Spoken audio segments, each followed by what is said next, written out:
Hello, everyone. I'm Bill Raggio. I'm a senior fellow at Foundation for Defense of Democracies and editor of FDD's Long War Journal.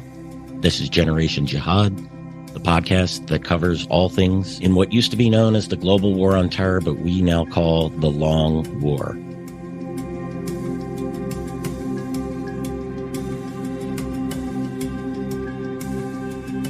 Today is Friday, so I'm joined by my co-host, my friend and colleague at Foundation for Defense of Democracies, Behnam Ben Taleblu.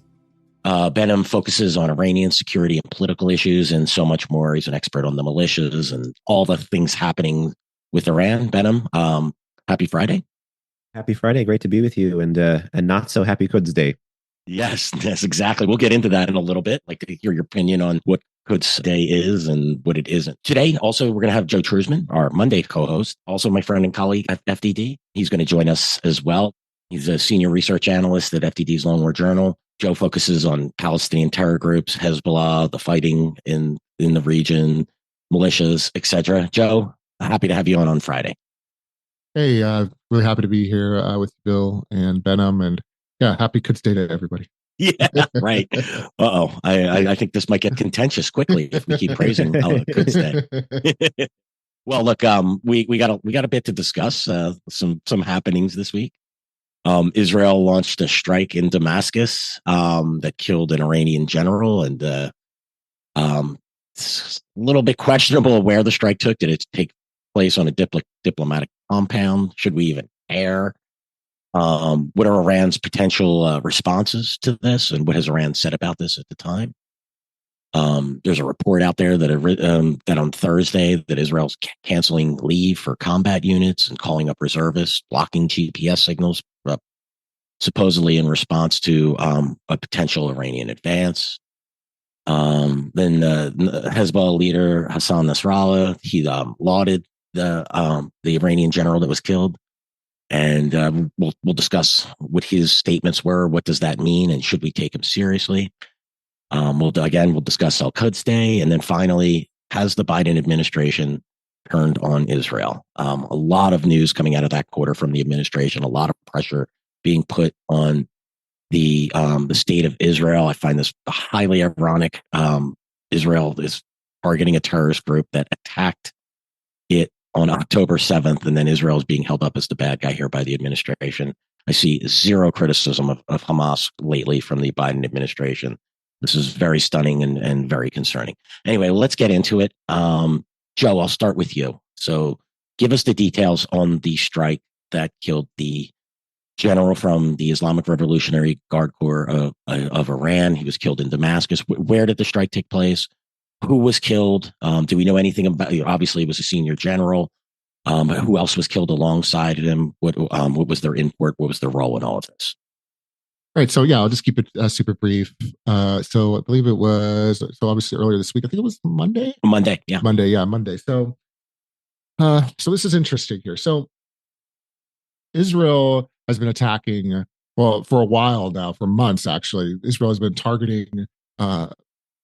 Let's just say members of the IRGC, its affiliates, Hezbollah, and others in Syria. So they've been doing this for a while, even before October 7th, of course.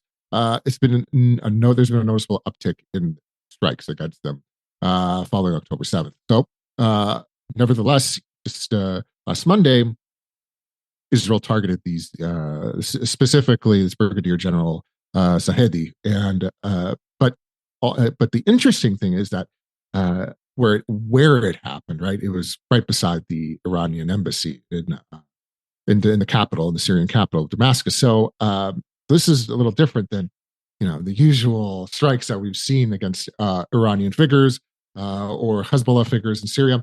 This wasn't some random compound in Damascus countryside. So it was a part, or one can say it was a part of the Iranian embassy. One could say Iran says it was a consulate. The Israelis say it was a civilian building used for military purposes. Nevertheless, it was where he was hit was very different from previous strikes. And it wasn't only him. It was 6 other Iranian advisors, you can call them. And their roles were pretty prominent as far as their seniority in the IRGC. So that's something else that's important. But I think the important thing here is to note, I kind of already mentioned it, is that these guys must have been, these generals, they must have been somebody, at least specifically a high value target. Okay, just because the Israelis would not have risked attacking the embassy, right? Even though they weren't targeting the embassy that was right beside, they wouldn't have risked, destroying or damaging the Iranian embassy if these targets were not high value. They weren't super important. Okay, so these guys were pretty bad, and I'm sure Behnam can add a little bit more to this, but nevertheless, Israel says it wasn't a consulate. The Iranians say it was. I guess it really doesn't matter in the end, because Iran's going, like they say, they're going to retaliate.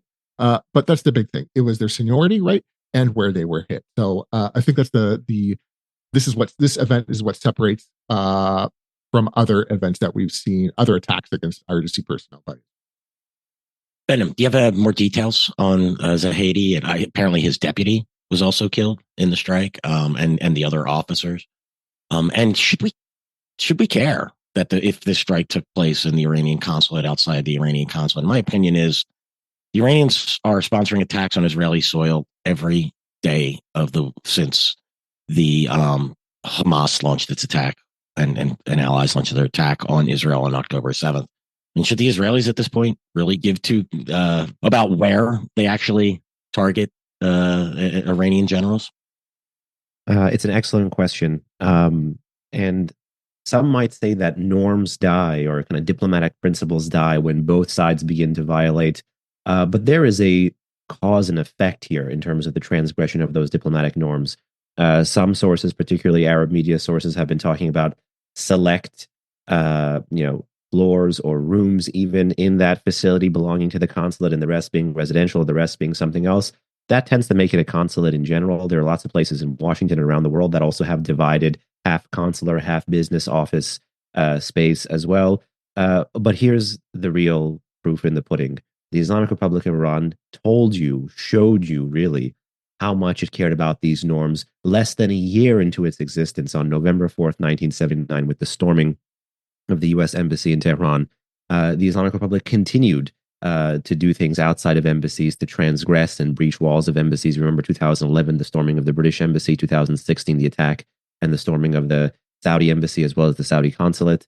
And then ultimately, the Islamic Republic in 2019, if you remember, in Iraq, sponsored by the Iran-backed Shia militias, not just waves of attacks, but attempts by the militias to breach the walls and actually implement on November 4, 1979, implement a hostage crisis in Baghdad. And that was under the direction of Iran's then Quds Force Chief Qasem Soleimani. So there's no reason we should provide them this diplomatic cover, particularly when also further abroad, further afield from home, in continents like Europe, Iran has long used these embassies to ferry weapons, to bring in intelligence operatives, to conduct surveillance, kidnapping, terror attacks. The 1990s, and unfortunately again now, European history is littered with these examples. So I don't think we should be offering, in essence, the Islamic Republic the option of a human shield. We should take this entire history on one side and then put the biography of Zahedi, who, like the rest of Iran's major figures in the IRGC, cut his teeth in the Iran-Iraq War, but uniquely led two different branches of the IRGC, very briefly the Air Force, and then for a period of time the ground forces, and then also served as the Nasrallah base commander. That's the IRGC base for Greater Tehran. That's a pretty key political military position. And then ultimately his connective tissue with Lebanese Hezbollah and the Assad regime was that he was the Quds Force commander for a little bit under a decade for the Syrian and Lebanese theater. He had a deputy for the Quds Force for the Syrian Lebanese theater that was killed in the same strike, as well as another Quds Force official who was essentially, you could say, a chief of staff for that same theater. So lots of the brain trust, lots of, you could say, the connective tissue, lots of the command and control here for Iran's long arm into the Levant were taken out into this strike. So when you look at Iran's abuse of this diplomatic properties in the past, and you add on top of that the high value of these targets, you could see how what the Israelis did wasn't really a transgressing of a diplomatic norm, but really dealing with the same threats that they've been dealing for quite some time. So I'm in the business of not giving the Islamic Republic this kind of laissez-passer, this kind of option for diplomatic pushback, because that's precisely where they're going. You see Iran's Supreme National Security Council, its foreign ministry now, implementing a diplomatic policy first and foremost to respond. You see Iran's major state patron, Russia, in less than 24 hours, being able to convene a Security Council meeting in relation to this. And in essence, this is really where the regime feels most comfortable, exploiting the tension and the drama and the debate between one, extraterritorial killing, and two, that this was a diplomatic property, because it knows once it commences those debates in the West, you can set it and forget it, because a whole host of people will say, oh no, what about our embassies now? Oh no, are the Israelis trying to drag America into a war? And that's precisely the kind of hedging that Iran understands exists in our society and our politics, and is able to push upon, not just with military action, but merely now with words.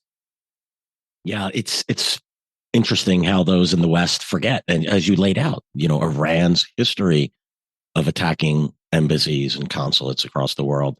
Not to mention, of course, I forget this one because, sorry to butt in, I totally forgot this was a brain fart. The former Iranian ambassador to Iraq, who, as you know, all Long War Journal listeners know, all post-Saddam Iranian ambassadors to Iraq are Quds Force officials.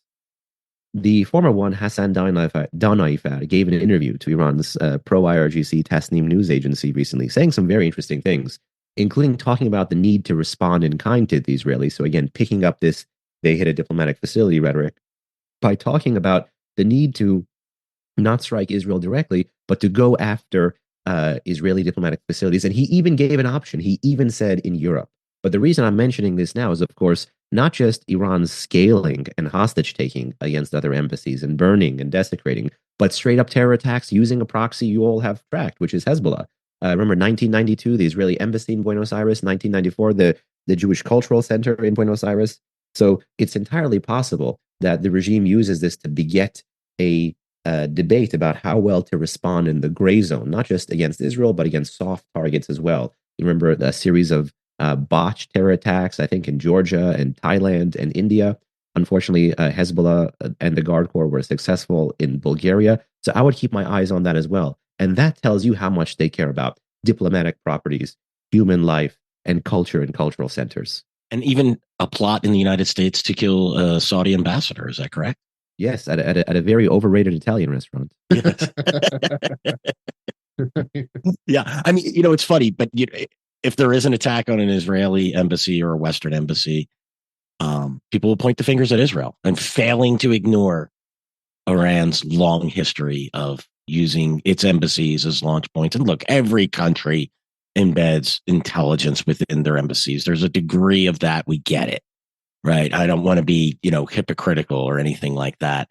But to the degree that the Israelis use, or I'm sorry, the Iranians do this is absolutely astonishing. And then when you combine that with their willingness to attack, foreign embassies and consulates and diplomatic missions, you got one side here that's playing a different game, but it's never held up to any type of standards. It's going to be the Israelis that'll be at fault here.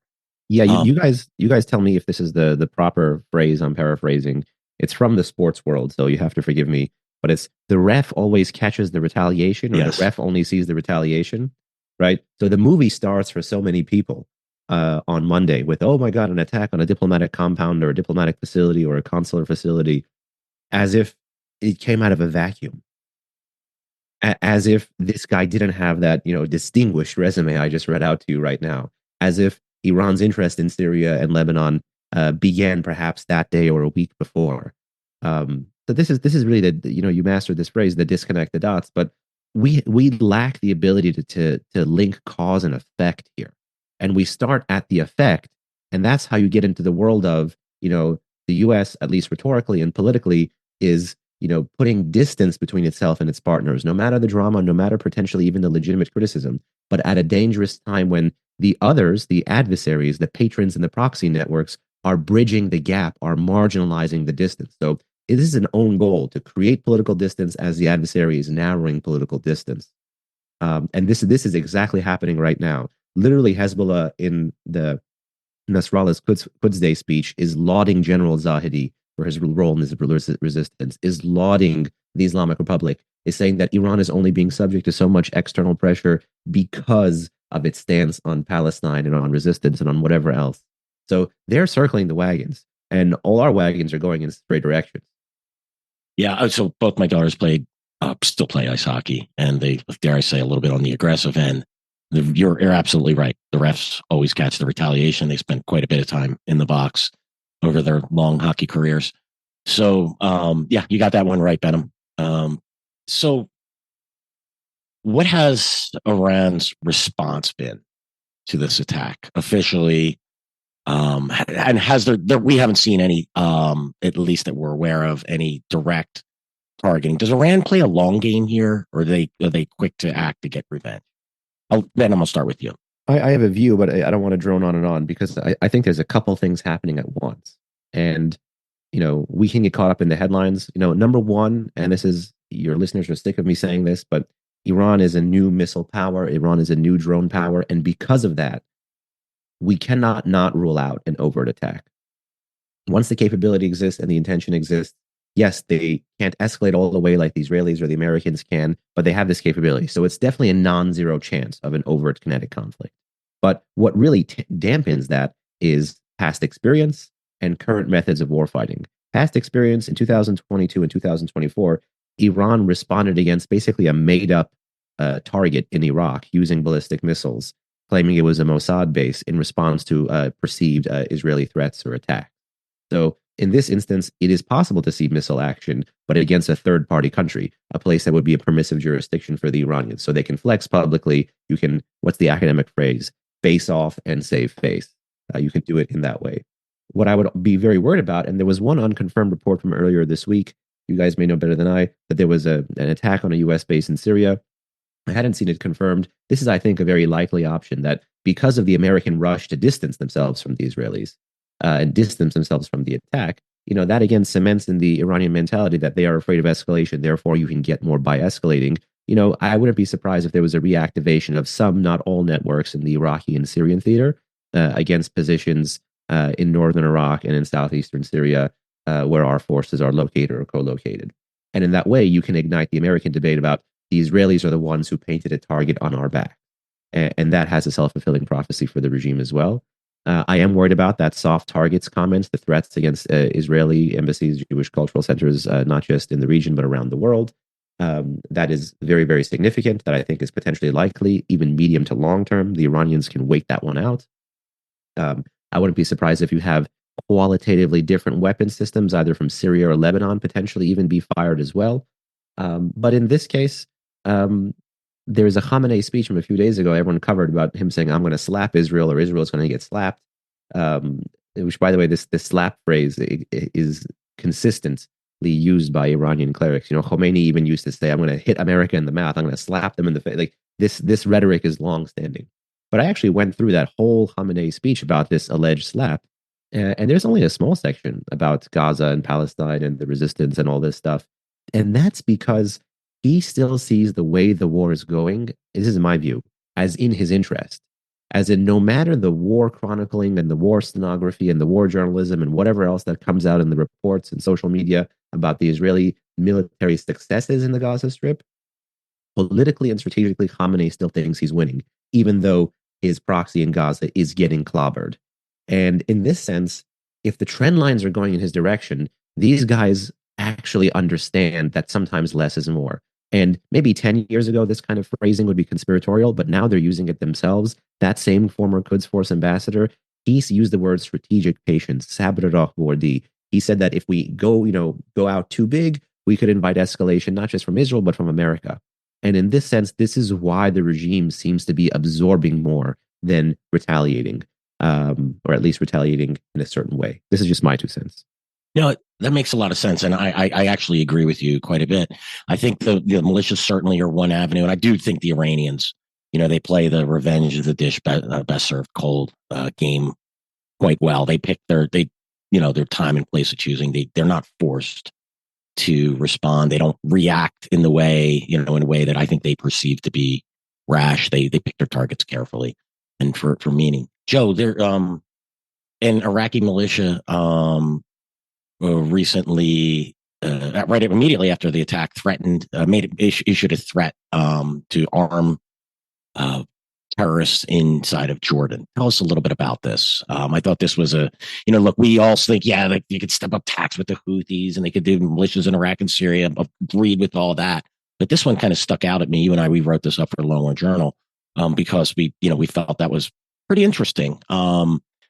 And given a lot of the political instability within Jordan, how the Jordanian king and queen are really coming out hard against Israel, I thought this was quite interesting. So tell us more about this threat. Right. So just to quickly add, just something that you guys, the previous question, or what Behnam brought up about, what Iran could do and its responses. I think I just want to add one more thing because everything you said, I think, is true. But the way I think too is that when the Israelis were drawing up a plan to strike against these generals, right? And the way I see it is that they also think about, well, how is Iran going to retaliate, right? What is this worth hitting these generals, right? Is it worth this operation, or what's going to come? And and obviously they went through with it anyway, right? So I think Israel is preparing itself, right, for the possible reaction or response, right? But the way I think they feel that Iran's not going to try to start a war here, right? I don't see. It's just and I just judge by history, right? I don't see. I think it's unlikely we're going to see Iran, lobbing ballistic missiles at Israel.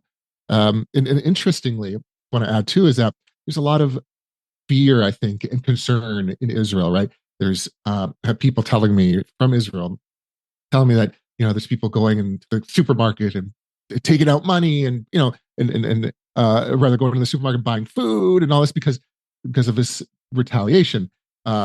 And I think a lot of that's driven by, of course, the media.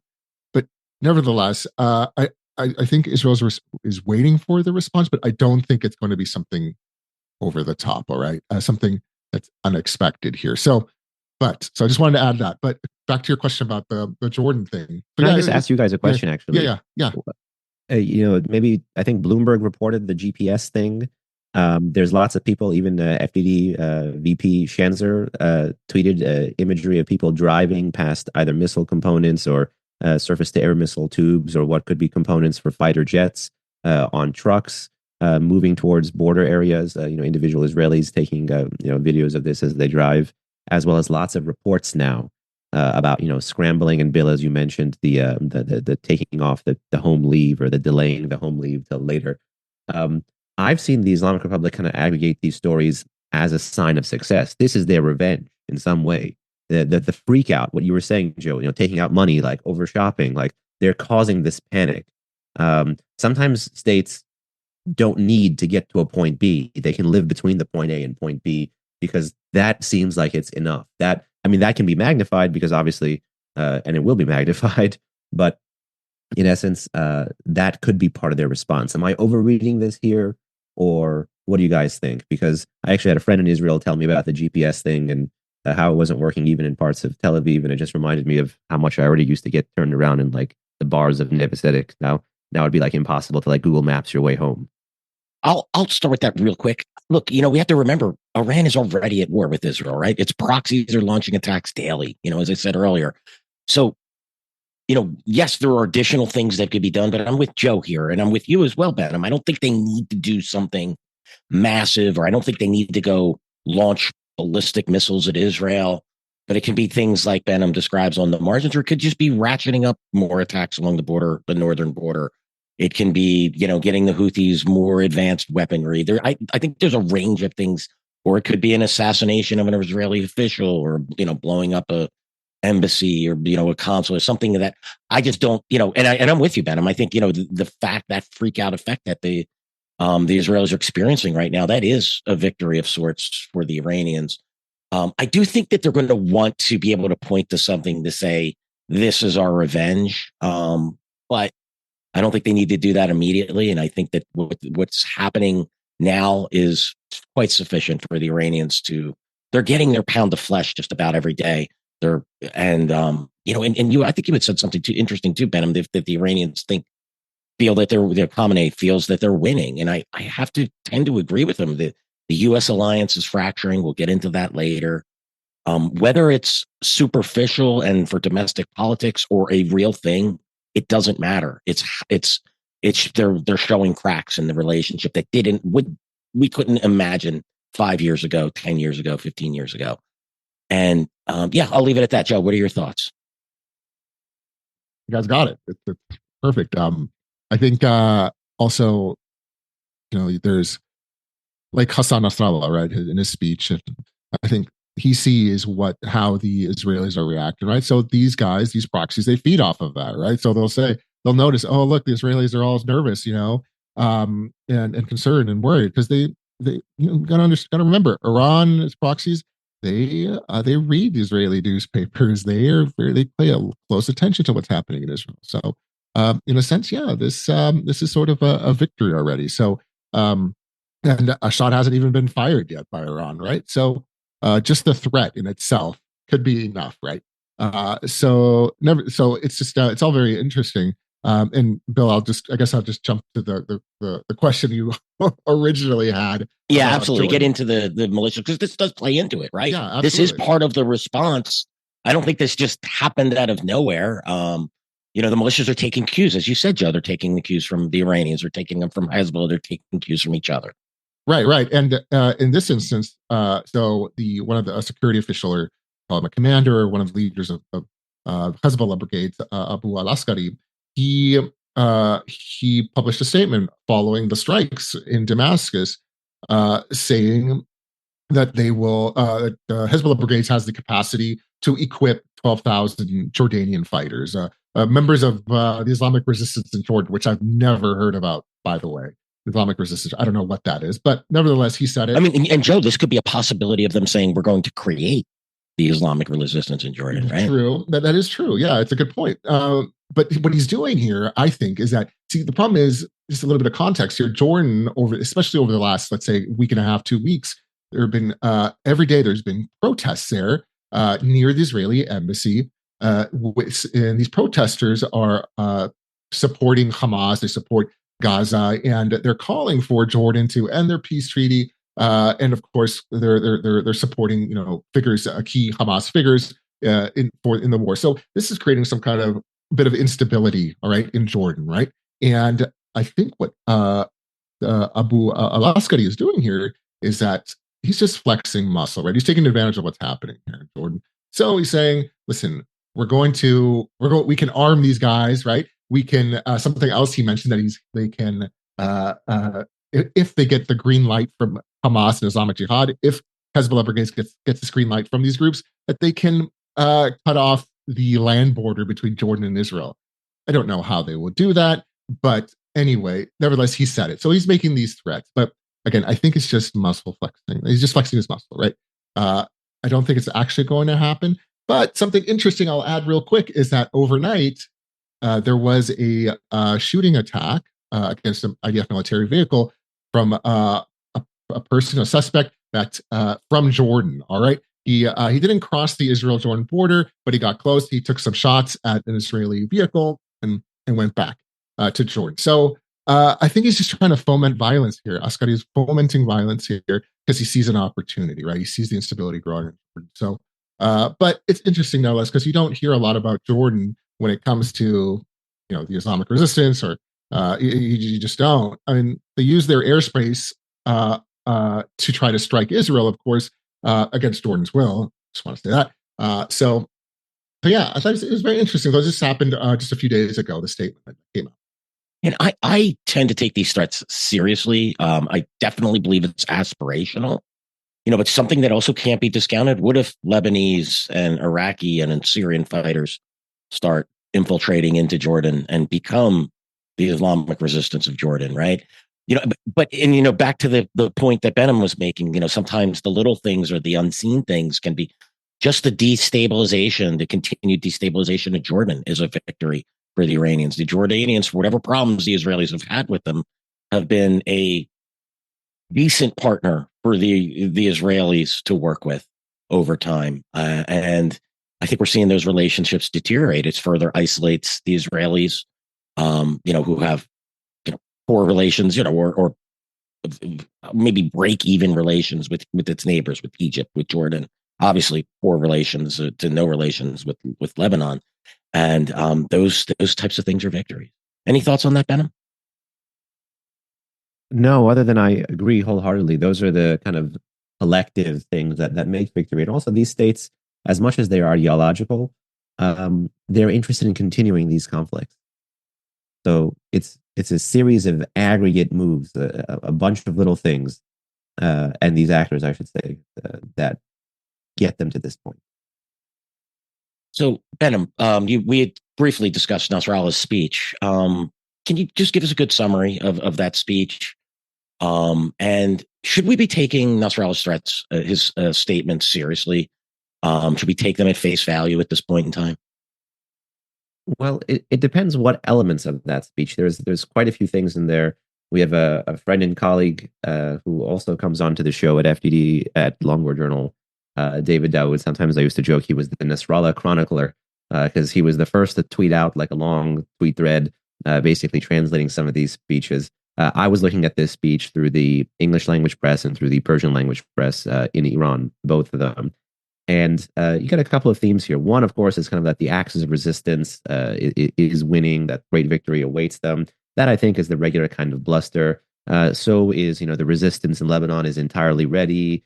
We don't fear war. We actually know that after Khamenei, Nasrallah's speeches also had the same kind of hedging moves, despite them literally commencing their conflict against Israel just a day or so later, after October 7. You had Nasrallah lauding the Palestinians, but still physically showing that it was their fight, and this was not going to be, at least in their view, a full Lebanon war. So these guys still talking and acting like they want to have their cake and eat it too, make them look like the drivers of the axis of resistance while having to pay as little as they can for it. The fact that the conflict is still going on, by the way, was also mentioned. You had a lot of name dropping about Bibi, about Gallant, about others. The fact that the conflict is still 6 months and going, and still they haven't been able to get all the captives and hostages and whatever else back, and that allegedly Hamas is still not defeated in Gaza. This stuff is touted as a victory, so you kind of get a little bit of an understanding as to how Hezbollah and the Axis are going to be thinking about attrition warfare, both political attrition and military attrition.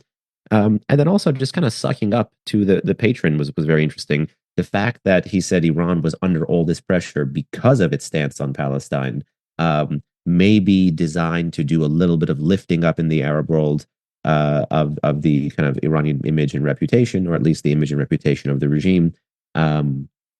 When people may have people at least living in the jurisdictions that the Axis controls may have actually wanted more, may have wanted a full-out war. So I thought that was actually quite interesting as well. There was also a little bit of bragging, I have to say. Someone who looks at Iran policy in its breadth and depth, he talked about it was a good thing that the Islamic Republic spurned talks with America. He literally, I think, used the word reluctant, if I'm not mistaken. So he's saying that the fact that the Iranians didn't negotiate with America, despite this administration repeatedly trying to negotiate with them, is proof of how committed they are to this axis of resistance cause. So a lot of interesting kind of political support to have to justify the position they're in 6 months past October 7. So today is Quds Day. Is this an official Islamic holiday, or is this a holiday started by the Islamic Republic of Iran? What does it mean, Behnam? Yeah, so it's definitely the latter. Joe has covered this as well. Lots of other people in the pages of LWJ. This is basically a political holiday grafted onto the Islamic calendar. In particular, was created by the founding father, if you will, of the Islamic Republic, Ayatollah Ruhollah Khomeini, designed to galvanize Muslim but also world public opinion against Israel. He came up with this idea, I believe, during the Iran-Iraq War from 1980 to 1988, and it's held on the last Friday, the last Jummah of Ramadan, the Muslim holy month of Ramadan, the month that there's fasting from sunrise to sunset. And it's designed to kind of create unity between believers and to target that unity politically, religiously against the Jewish state. So Quds in Arabic is Jerusalem. Again, at a time of conflict, these things take on, I mean, already the overtones are anti-Zionist, anti-Semitic. But at a time of conflict, these conflagrations, particularly when they're amplified in Western capitals, somewhat problematically, I have to say, in places that believe very much in free speech, places like London, can actually be dangerous. They can be recruitment tools. They can be, quite this is not the place to say, one is against free speech here, but this is not organic free speech or religious worship. This is an idea seeded by the founder of the world's foremost state sponsor of terrorism to try to break into people's religious sensibilities and use and abuse and twist that against the Jewish state. And the fact that these marches and rallies continue to be amplified across the world, sometimes among Shia communities, sometimes among people who just think that they're doing resistance for the sake of resistance, be it in places like South America, Australia, continental Europe, Canada, is very problematic. And today you have seen and will continue to see not just a whole series of Friday prayer speeches that will tout Quds Day's global reach, but also lots of pro-regime media and social media amplifying Quds Day as well. And Joe, has the Quds Day been grafted upon the Palestinian population? Oh yeah, absolutely. I mean, I wouldn't say nearly as much. I'd say in Gaza, for example, now just this year for because of the war, but oh yeah, it's huge, right? So, and we usually in past years, what I've seen is a lot of these pro or members of the axis of resistance axis, whether it's Nasrallah or whoever else, a lot of stuff on social media that they would publish speeches, right? In the last few days, actually, leading up to Quds Day, there was publications by spokespeople, like the spokesperson for Islamic Jihad, Abu Hamza, and nevertheless, yeah, it's huge for the Palestinians, right? And we see this a lot too now, and Behnam mentioned this not a lot, but we see it even here in North America, and you see these people just wherever they go and they protest and lauding Quds Day, and I see some these protests, and I think to myself, do these people actually know what they're doing? And a part of me wants to say, no, they're just, they're like, again, like Behnam said, they're just doing it for the sake of, quote, resistance, right? But I don't think they really have a full understanding of what they're doing. At least I hope, right? But nevertheless, very popular among Palestinians, absolutely very popular among those that are pro-Palestinian.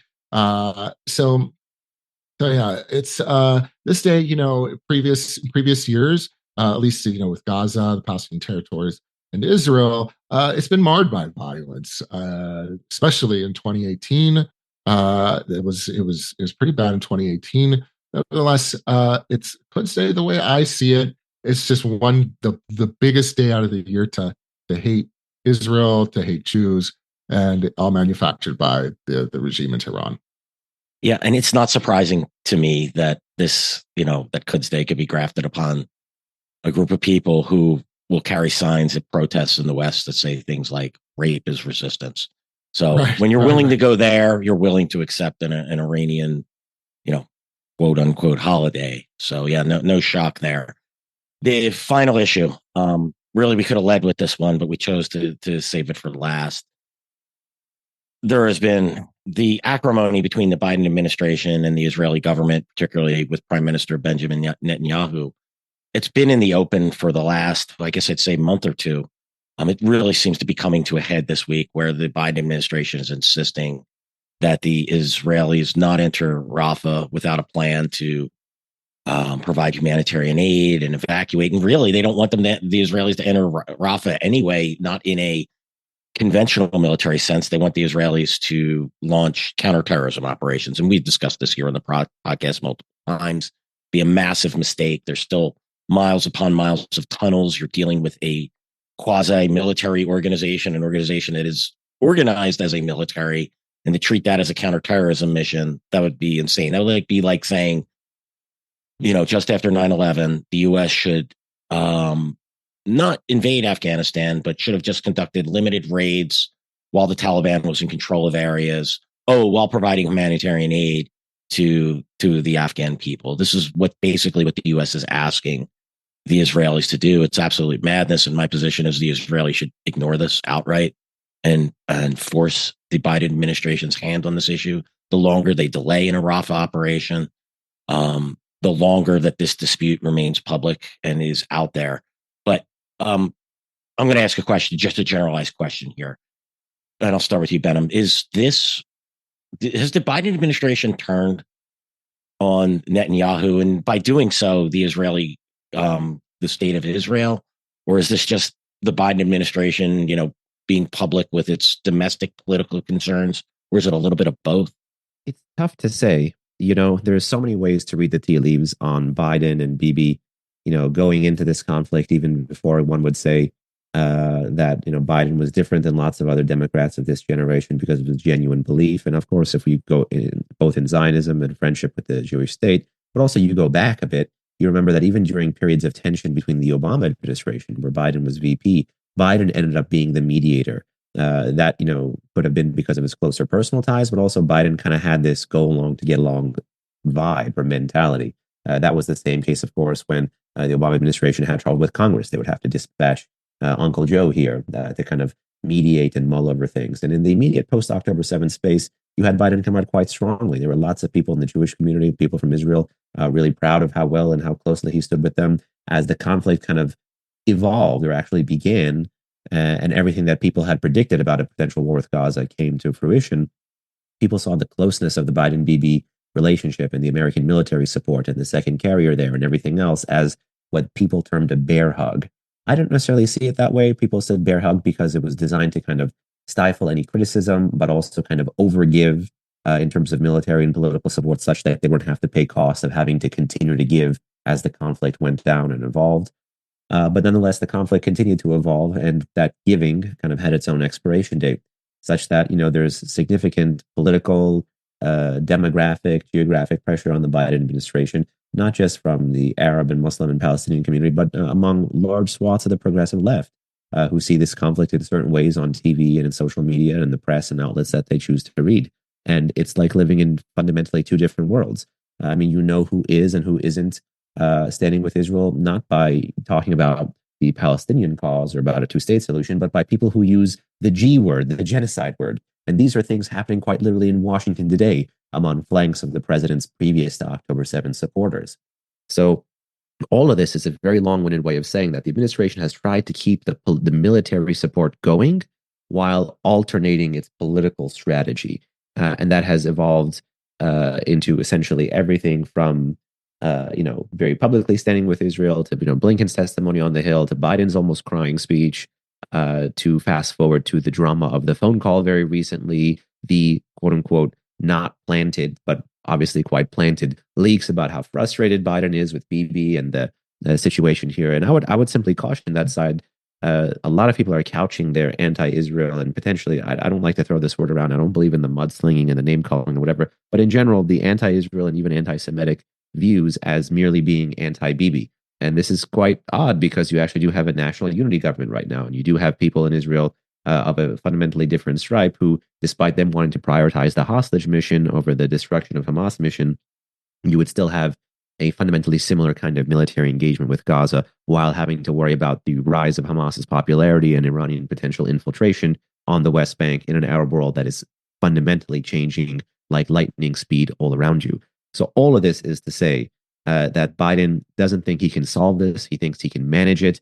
I certainly think the crisis is getting the best of him, and their management strategy of creating public distance with your closest partner in the region, I think, is sharply being contrasted by how Iran is managing its partners in the region by bridging that distance. So all in all, understandable to try to kind of pander to a broad tent, but when that broad tent is beginning to use the G word and beginning to live in a fundamentally different reality, I think it's time to call a spade a spade.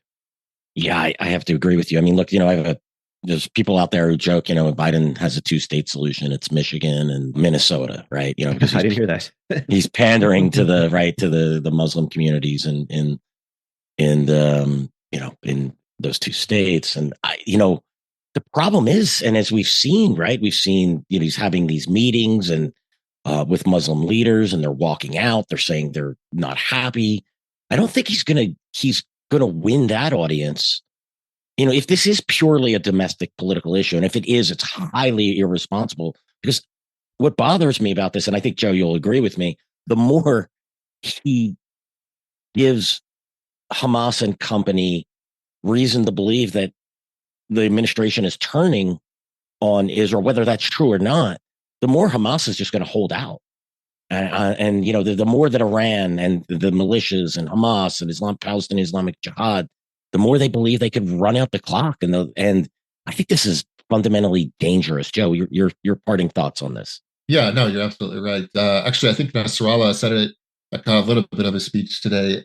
He actually brought that up in a way where he saw the international pressure on Israel, especially from its ally, the United States, and that it's working in the favor of Hezbollah and Hamas. So yeah, they see this, right? So why would Hamas want to budge on a ceasefire deal when they see Israel's allies and international in the international community just coming down on Israel, right? It doesn't make sense, right? So I think what Biden unfortunately is doing is now he's just mismanaging this, and he's giving Hamas what it needs to survive, right? At the worst time. Biden did great at the beginning, great support, but it just went downhill from there. So yeah, but yeah, I agree with everything what you're saying, Bill, and what Behnam said so far. So it's just a crapshoot. It really is. So unfortunately, those are my parting thoughts tonight, right now. Yeah, and I think there's I think there's become a dislike from either Biden or within members of his administration with Netanyahu, and I think that's bleeding over as well. And I think it's a mistake, as you said it properly, Behnam. This isn't just Netanyahu's government. This is a unity government in a time of war. I think if one of the opposition members that are in that unity government was really against this operation in Rafah and how the Israelis were conducting themselves, they would have and could have left the government if they felt that the Israeli people were behind that. Yeah, it's really bothersome to watch this play out. But I'm going to tell you, I know, Behnam, you had said it right. A lot of people were, the Biden administration is going to, the bear hug and the strong supporter. This is where he's going to shine. After watching Afghanistan, I know I always go back to that, but I just sat there and shook my head and said, you people don't know what's coming. And we're watching that develop right now. Now, whether this is, a full break between the Biden administration and the Israeli government, that all remains to be seen. But this relationship has been significantly damaged. Ben, I'm going to let you have any parting thoughts before we wrap it up. No parting thoughts, no Parthian shots. Just everyone is going to be watching and waiting to see how, if, and when the Iranians do respond. I don't want to go back to the whole missile, no missile, drone, no drone, terror, no terror paradigm. But there also was, and LWJ covered it, terror attacks and literally even small-scale insurgency. I think in the dozen-plus dead, I think almost under 20 dead in Iran's southeastern Sistan and Baluchistan province from another terror attack by a designated U.S. terrorist organization, Jaish al-Adl. The reason I'm saying this matters now, despite, threats from Iran's quote-unquote West, the Arab world and Israel, but this is in the southeast again near Pakistan, is if we remember in January, Iran was able to conflate the southeast and western threats it faced to publicly signal resolve using missiles in one area to generate resolve in another. So you may see missile action in one direction, and then the media and press in Iran will spin that to say, look how tough we are in general. Excellent point, Behnam. Behnam, Joe, thanks for the conversation today. May we all have a happy weekend. Thank you. Thanks. And thanks, everyone, for listening to today's episode of Generation Jihad. Just a reminder, you can listen to us on YouTube, Apple, Spotify, and anywhere else you listen to podcasts. Please subscribe to Generation Jihad and leave us a review, preferably a positive one, but only if we earned it. Thanks again, and we'll see you all again real soon.